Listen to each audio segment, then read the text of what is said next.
So Arbitress YouTube channel. In today's class we'll be learning how to make this beautiful hoop skirt that we have here. So this is the type of skirt that is usually used for bridal gowns and any gown you want to be really full or a skirt. It's very simple tutorial and it's beginner friendly. If this is something you like to learn, kindly stay tuned to the end of this tutorial. Thank you. Okay, so I'm going to be working with this hard net. So this hard net is about 70 inches long. I'm just lucky to find something this long, so I won't have to join to my skirt. And then I'm also working with this boning. This boning is half an inch. It's a plastic boning. I prefer to work with plastic boning because it's stronger than the regular boning. And then I'm going to also use this satin as boning channels. Okay, so I'm going to use it to create channel for my boning. So now we move straight to cutting.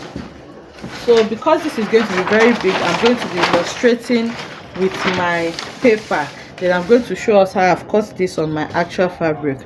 So the measurement you need is the length of the skirt as well as the waistline that you're going to be placing in. So let me assume I'm working with a waist of 30 inches.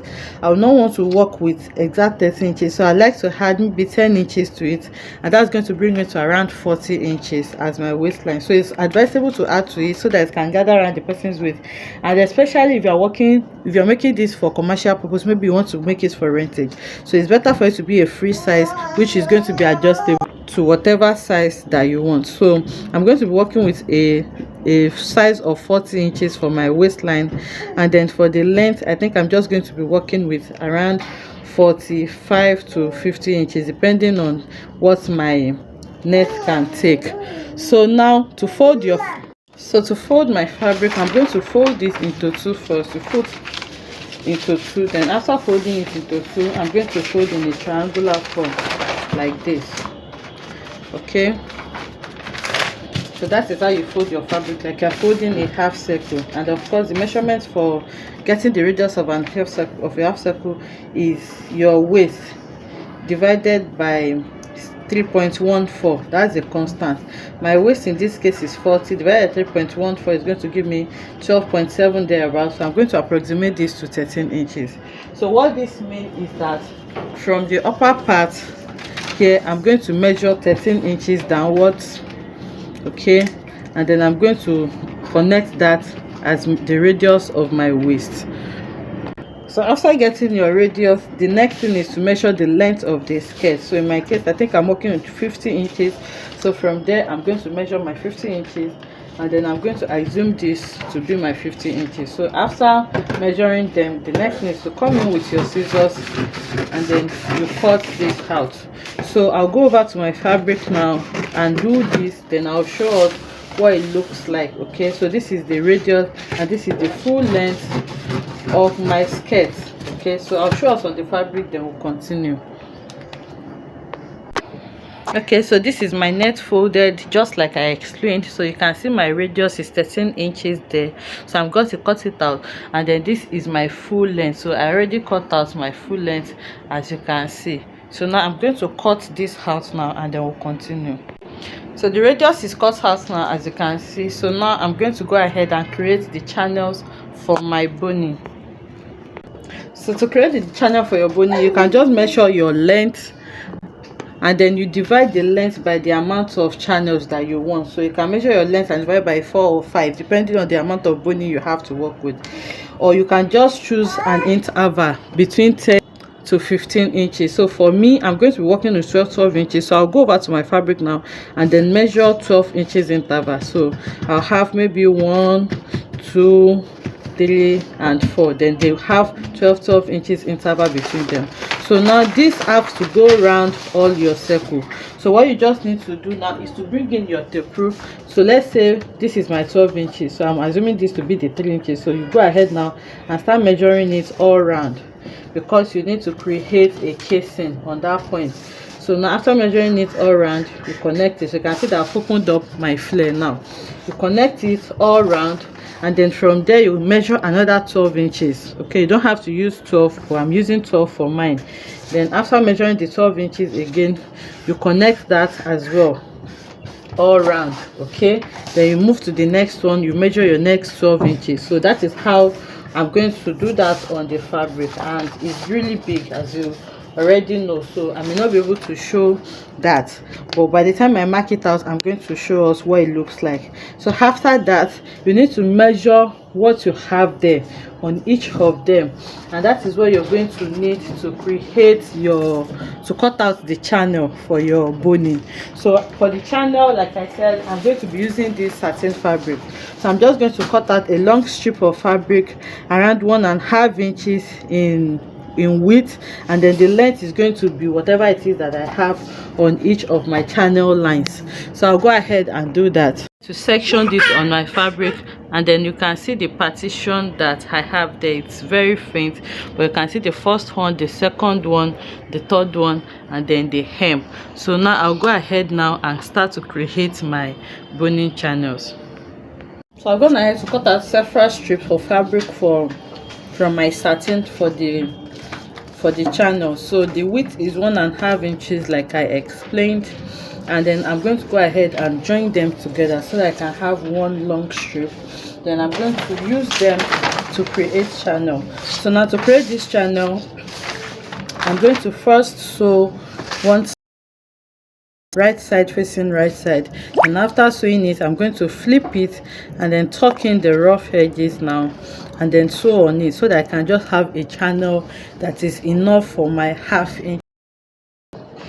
Okay, so machine now, I can see my line, so I'm just going to sew my strap on the line that I created like this. So I'm just going to sew following the line. Then after sewing it, I'm going to flip it over like this, and then tuck in the rough edges, and then sew on the rough edges as well. So it is as simple as that. So now after sewing it all through, the next thing now is to flip this like this, and then you just tuck it in and sew it down. Okay, so whatever it is you are folding, make sure what you have left is going to be enough to pass your 1/2 inch boning through. Okay, so now I'll just fold and place this on my machine and then sew all through. So this is how I'm going to create the casing for all of the lines that I have. Okay, so now you can see that my casing is created and it is neat. Okay, so I have this space to pass my boning through. So I'm gonna have to create my channels, and this is what it looks like. You can see the channel that we have created. It's quite big, so I hope you can see this. So this is the first line. Okay, you can see my first line here. So I have also piped my first line, and I'm going to be passing a rope. Okay, you can also use your elastic, but I'm going to be using a rope, and then I piped it in such a way that the fabric is inward, so that the texture of the fabric is smoother than the net. So I want the fabric to be resting on the person's body, not the net. That was why I piped it inward like this, and then through this place I'm going to pass my rope, and like I said, you can also use elastic to gather it. So this is the first boning channel, the second, the third one, and then the last one. You're also going to pipe it like we did for the upper part, but I'm just going to leave it at the 3 boning down because I don't have too much boning. So if you are making yours, kindly do the needful for the last part as well. So after sewing all your boning channels round, the next thing you need to do now is to close it up at this center, at the center back here, and then you sew it. So now I'm gonna have to close mine and sew. So when you're sewing yours, make sure that when you get to the part where you have your boning, okay, you loosen the channel out before you sew. Okay, so let me use this to show, so you can see this is my boning channel. I did not let my sewing, so this is the seam that I have at the center back to close my center back. I hope you can see it. So I make sure to lose my channel up here and here, because if you let your channel be inside it, you'll not be able to pass your boning channel through your channel if you close this completely. So I can see that I loosened this and released my boning channel before completely closing it up. I did the same thing here and here. So here I'm just going to leave it open like this a bit, okay, so that the person can wear it easily, and when they finish wearing it, they are going to use their rope to tie it. So now the next thing you are going to do now is to bring in your boning. Okay, so this is my boning, and then I'm going to start to insert the boning into the casing that I have. So here now I'm going to start passing my boning all round. So this is what you're going to do for everything. Okay, this is really big, so by the time we get to the mannequin we will see it better. But what I'm doing is just passing my boning all around the boning casing that I created. And like I said, you need to make sure that your boning casings is wide enough to accommodate the size of the boning that you have. So when you're passing it, you can decide to use your paper tape to gum the tip of the boning, okay, because it may be very sharp and you don't want it to be disturbing you when you're passing your boning. So you just use your paper tape to cover it up before you start passing your boning to it. So I'm passing it now. So once I've passed it all around like this, you stretch it very well so that you make sure that I don't have anywhere packing. I'm going to cut the boning. Okay, so after cutting the boning now, I'm going to make them overlap like this, and then use my, you can tie it, but tentatively I'm going to use my paper tape to hold it down. Then I'll move to the next casing. Okay, so the next casing I'm going to leave it up and then pass it all around just like I did for this. Okay, so I have passed it to the 3 loops. Remember I said I just have 3 instead of 4. So the same way we pipe this, you're going to pipe the first one too, but it may not be necessary because it's already looking big. By the time we get to the mannequin, you can see also to determine whether you need to put on your hem or not. But this is what we have now. It's very big. Okay, as you can see how it has formed. The next thing I'm going to do now is to, and you can see that I have closed this with my paper tape. So now the excess that you have here, you just need to lock it together as well, and then you find a way to make it neat. Okay, you can just tack it somewhere and then it's going to cover up the boning for you. So this is what I have. The last thing I'm going to do now is to create a long rope that I'm going to pass around the waistline so that I can adjust it easily. So I'm passing my rope around the waistline now. Okay, and I'm using this, I have this long group that I created. I'm using my safety pin to pass it around the waistline. So there are several types of hoop skirts. Actually, this is generally used for ball gowns, but there are some that are created for man-made skirts. Those are skirts that have tail at the back. Okay, so if you want a tutorial on that as well, let me know in the comment section, and then we'll consider making a video on that as well. So kindly share this video so that more people will get to see this tutorial, and this will encourage us to create more beautiful tutorial like this as well. So I'm going to pass this round now, and then I'll take it to the mannequin. It's going to be tied at the back. So after this I'm going to take it to the mannequin so that we can see what this looks like.